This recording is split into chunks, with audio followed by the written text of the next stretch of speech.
Good evening and welcome to another McMuscles Midnight Massacre. We're almost getting Got it. So tonight Nailed we it. have a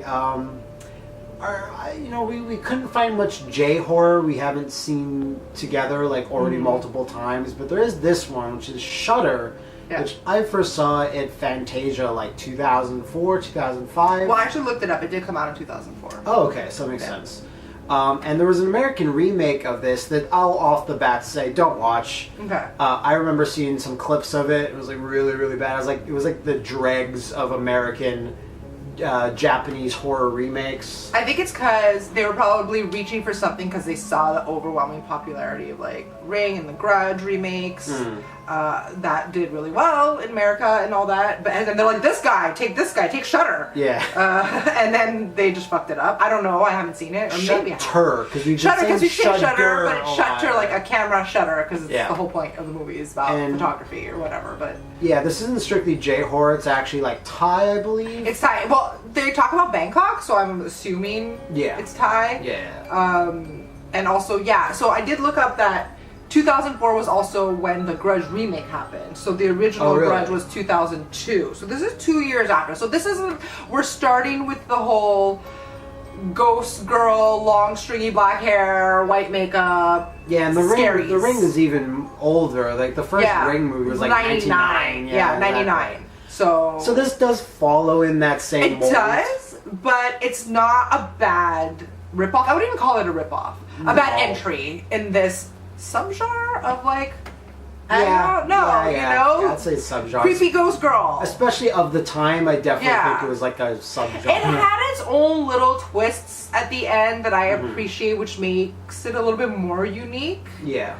And they're, again, doing it in the perspective of like, photography and whatever. Well, the basic premise is a couple. Yeah, a guy named Tun, I believe. Tun and Jane, because he says her name like 100 times in this fucking movie. Jane. I'm like, fuck, okay, enough. But they're at a wedding of one of his bros. He's got like 3 bros from like college, right? They're all kind of nerds. Well, except for one. One's a douche and 2 are nerds. Yeah, whatever. And he's the one that got married. And they're having a good time, they're drinking. She's meeting them for the first time, I think. And then on their way home, she's driving and they hit a woman, seemingly. Yeah. And he freaks out, screams at her to keep driving. And she's all like, what do you mean? And then, and he's a photographer.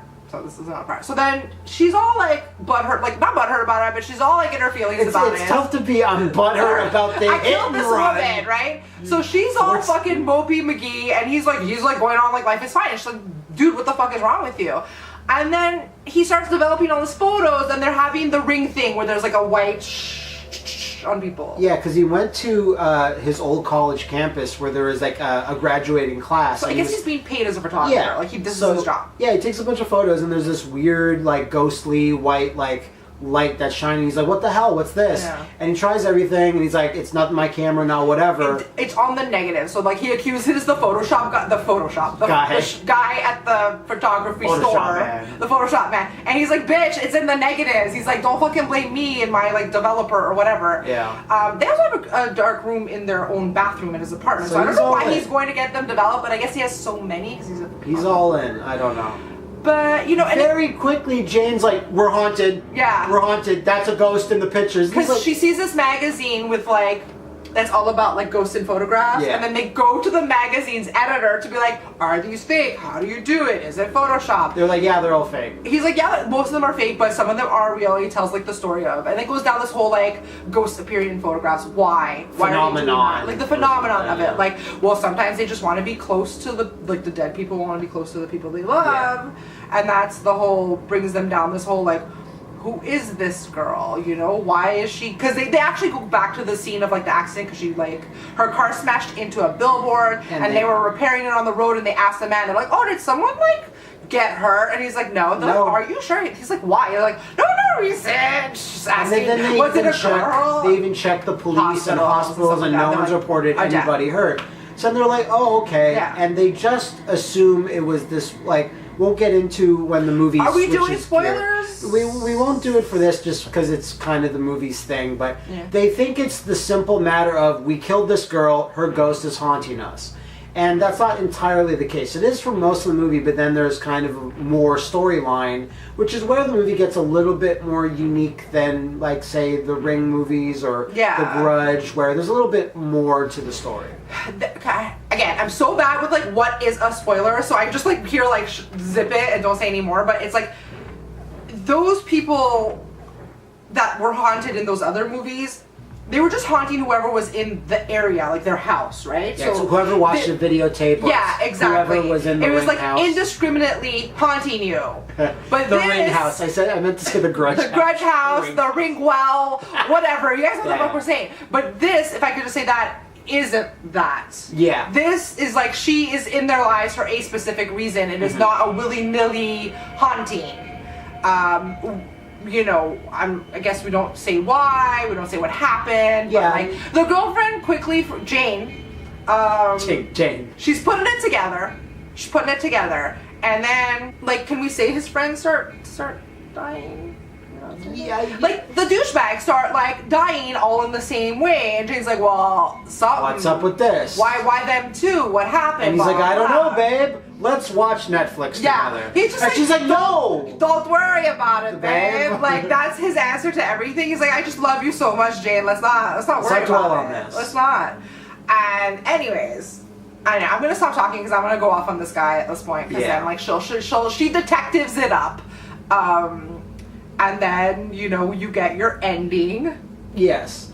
So with that, I'd say it's like watching this again, because I watched it in 2004, and I was still like scared of movies, like legit, like, oh, I'm really afraid. Oh yeah, the spooks were good, like the scaries, the scary pop-ups. I'm not even calling them jump scares. I was gonna say they're good, but they're not that scary, but they are good. No, they're creepy. Some of them are creepy. Yeah, I just mean they're not as effective as they were back then, is all, because I've seen so many horror movies. Yes, since. Because it's, you know, there's, I don't know if there's actually like maybe a term for this at this point, but like, you know how like Grudge Girl, she does the creepy crawlies and the hairs on her face, and they're doing upside down creepy crawlies and stuff. There's some creepy crawlies in this. They're good they're in this movie, solid. and you're not. If you had seen it in 2004, you wouldn't have been exasperated by it at that point, because now we're like, what, 14 years later? Yeah, more or less. And it's like, we're like this with it. We're like, okay, we see what you're doing with this. Ooh, you got a contortionist. You put her in some makeup. Oh, she's upside down, crawling at you. You sped it up. Still looks creepy. Still looks creepy. They didn't speed anything up and do creepy with speed stuff.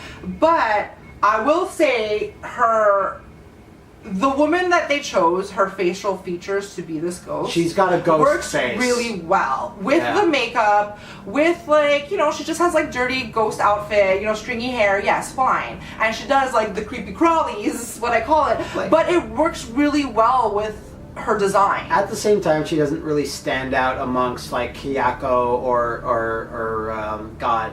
Sadako from The Ring. Yeah. Like, she's like kind of middle of the road, where it doesn't have any particular feature that makes her different. What's different about her is those girls have most of their face covered most of the time with their hair, and the spook is like to show their face, like that's the scary pop, like that's the moment. Her face is always showing. It's never being covered by the hair. And they're more about like the scary eyes, and it's just the shape of her eyes and in her facial features is what makes her scary. I guess not coming for this girl, this actress, like, you know, you're beautiful. And the scenes where you see her when she's not, she looks really good too. Yeah. I think she's pretty. You know, poor girl. Anyways. But I'd recommend it overall. I still thought it was good. Do not watch the American remake. No. Stick with this one. And it's on Netflix now, I believe. It is. That's where we watched it. Give it a go. So you like it too? I mean, I did like it. I did appreciate it for what it was. And a nice extra twist at the end too that you don't really see coming. I mean, I like that it got me so mad. Like, it got me so mad. I meant like the last little thing. That was great too. Yeah. But like, the denouement fucked me right up. I was ready to fucking punch somebody. But anyways. But that's Shudder. You know, check it out if you like on Netflix, and see you maybe tomorrow night. Maybe on the next McMuscles Midnight Massacre.